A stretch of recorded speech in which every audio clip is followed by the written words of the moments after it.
Dire que Merci beaucoup. Donc, depuis le début de cette mandature, l'ADIL a fourni de nombreux efforts pour être plus efficace auprès des habitants qui sont en recherche d'informations ou de conseils.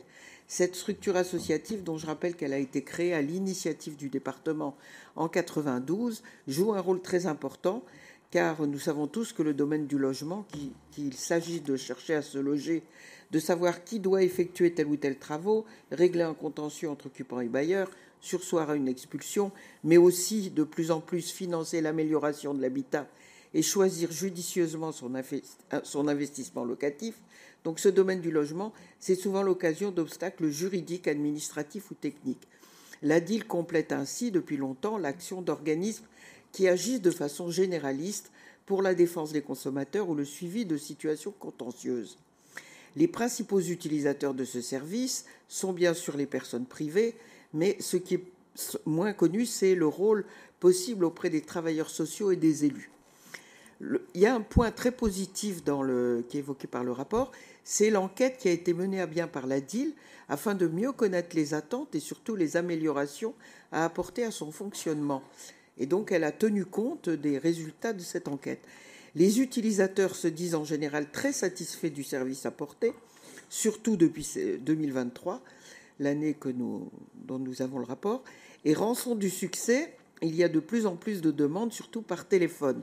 Alors peut-être que ça vient aussi de la faible amplitude des horaires d'accueil physique, mais enfin en tout cas, il y a de plus en plus de personnes qui téléphonent. Et l'enquête menée en 2023, ça a été aussi l'occasion pour l'ADIL de se rendre compte de l'importance des outils d'information et de multiplier l'édition de ces outils. Elle a ouvert à ce jour, en plus de ses locaux du siège à Nanterre, 23 permanences pour le public dans le département. Elle a rédigé une documentation sous forme de petites brochures au langage très accessible. Et ça, c'est assez rare pour être vraiment souligné.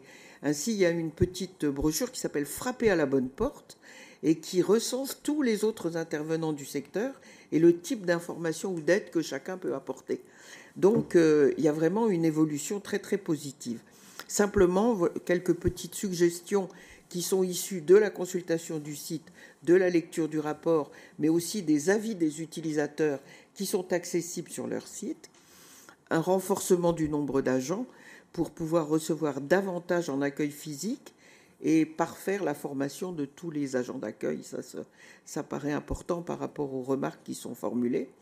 Une montée en compétence de certains conseillers dans le domaine du savoir-être. Les seules critiques, finalement, dans les avis, il y a beaucoup de remerciements personnalisés, mais les critiques, ce sont des manques de bienveillance de la part des conseillers. Donc ça, je pense qu'une petite formation pourrait être utile à certains.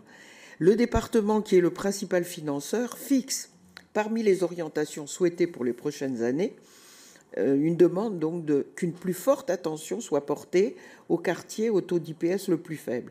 Et cela paraît vraiment judicieux parce que ces personnes ont de vrais besoins et que ce sont vraiment elles qui ne connaissent pas les situations qui peuvent permettre de résoudre notamment des problèmes de rénovation énergétique. Enfin, dernière suggestion, créer un lien plus fort avec les collectivités locales pour faire mieux connaître l'existence des permanences, parce qu'on se rend compte que presque tout ce qui se fait avec l'ADIL se fait soit à Nanterre, soit à Boulogne, parce que là, il y a des gros centres, et que ailleurs, il y a des permanences qui existent, mais c'est une petite liste dans un coin de la page d'accueil. C'est peut-être pas assez connu, donc peut-être que les collectivités locales pourraient aider à ça à travers leur magazine et donc faire connaître ainsi les domaines dans lesquels elle peut prodiguer la DIL information et conseil.